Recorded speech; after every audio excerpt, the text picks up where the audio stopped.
Hi, I'm Chip Stites, and welcome once again to the Laughing Retirement. Now, I'm here in Rieti today, down by the old Roman bridge, which you can see right there behind me. Rieti is a city that's been around for, one way or another, 2,000 years plus. And in that time, Italians have put together a culture that is rather unique. As a matter of fact, they protect it. The government protects it by putting up rules for entry, when you can come and when you can't come, and what you have to have and what you don't have to have. And what I found is that Americans have a tendency to think that everything in Italy should operate like everything in America. As a matter of fact, you can hear a truck going past me and a car going past me right now over the bridge. And you can see the Roman bridge. These two things live constantly side by side. So there's a lot of room for differences here in Italy between what we think should happen, because it happens in America, and what actually happens here. Let me give you an example, because what I want to talk about today is the mistakes people make that cause them to not be able to stay or live in Italy. What kind of mistakes do they make? Well, mistake number one is planning.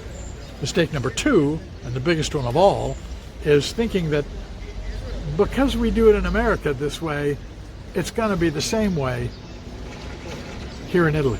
And it's not. Let me give you an example. I got a phone call the other day from a friend who had a friend who had bought a house in a little town close to here for over 200,000 euro, somewhere in the neighborhood of $250,000, in a town that has no houses that could possibly be worth $250,000.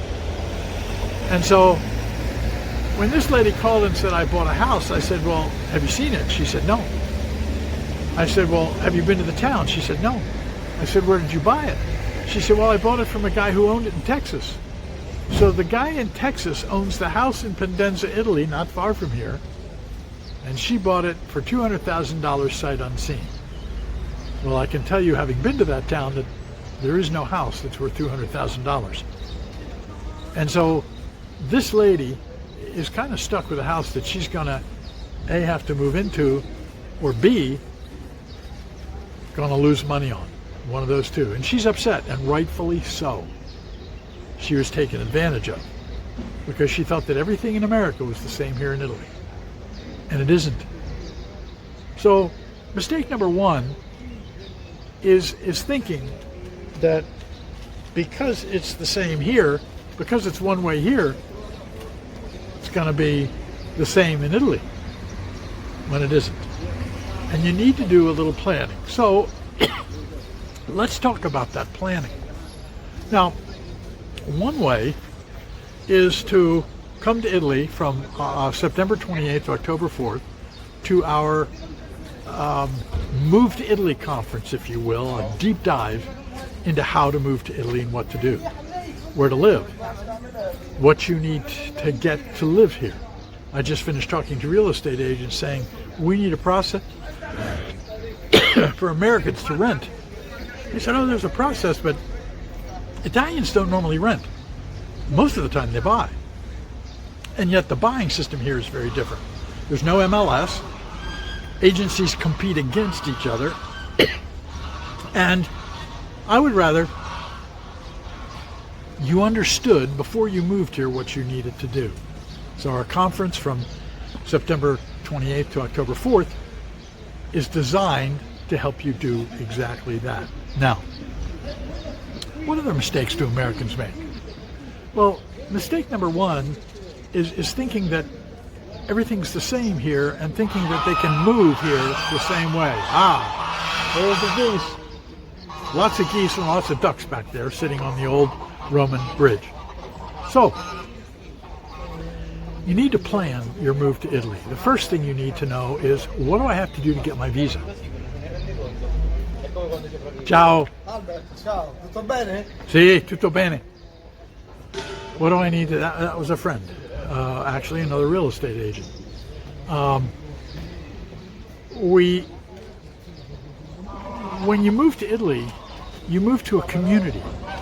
It's not like you pick up the phone and decide I'm going to move from Oshkosh, Wisconsin down to Florida.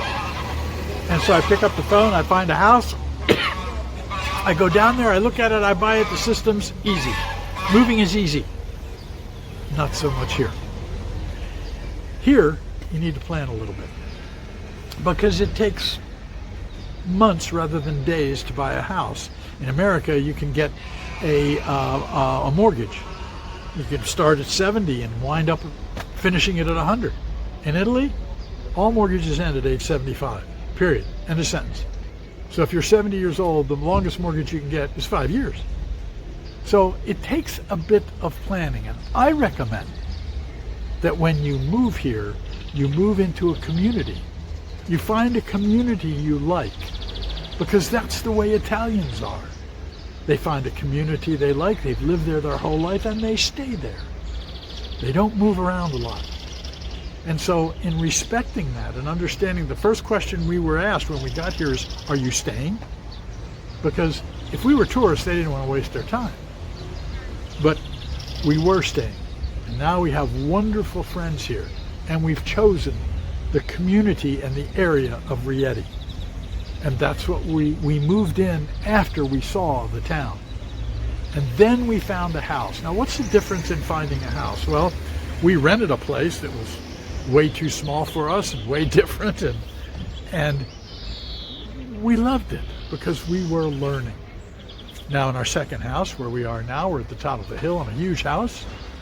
And the panorama is absolutely gorgeous. But it took us 2.5 years to find it. And the first, they turned us down because they didn't want to rent. 6 months later, they came back to us and said, are you still interested? We said yes, and we rented the house. And so you need to plan a little bit. You need to plan your visa, 1. You need to plan your rental, number 2. But you need to plan your community, number 3. What kind of community are you interested in? What kind of weather do you want? What kind of topography do you want? Those are the mistakes that Americans make, thinking that everything's the same, when in fact it's not. You'll need to spend some time with bankers. You'll need to spend some time getting a car. It is very different here. And so if you think you're going to come in and just buy a car and buy a house and move in, and that's going to be it, simple, nah, not so much.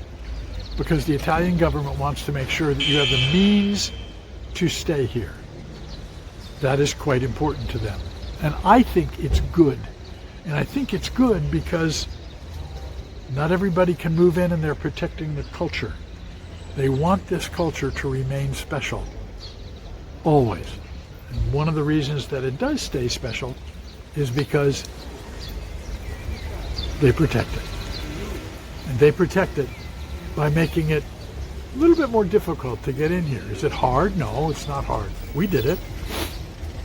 Is it simple? No, it's not as simple as moving to Portugal or Spain or France. But at the same time, if you take the time to learn what you have to do, learn your visa, find the place you want to live. What's the topography I want? What's the climate I want? I'm sitting here in a light rain, actually, looking at the river behind me, which you can see, looking at the old Roman bridge, and I'm about to go get a coffee and enjoy myself. From September 28th to October 4th, we are having a conference here to show you how to avoid the mistakes that people make that cause them to move here, spend thousands of dollars trying to move, and then finding out they can't quite do it like they thought. What's another one? Taxes. You've got to know what the taxes are. We have a person that will help you. We have a real estate agent who can help you. We have people who can help you not make the mistakes that Americans make. And how do we overcome that? We overcome that very simply by planning. So, I hope that you will realize that you have to do some research. You got to spend a little time looking for the right way to move to Italy and the things you have to do. I'm Chip Stites. It's starting to rain, and this is The Laughing Retirement. Bye-bye.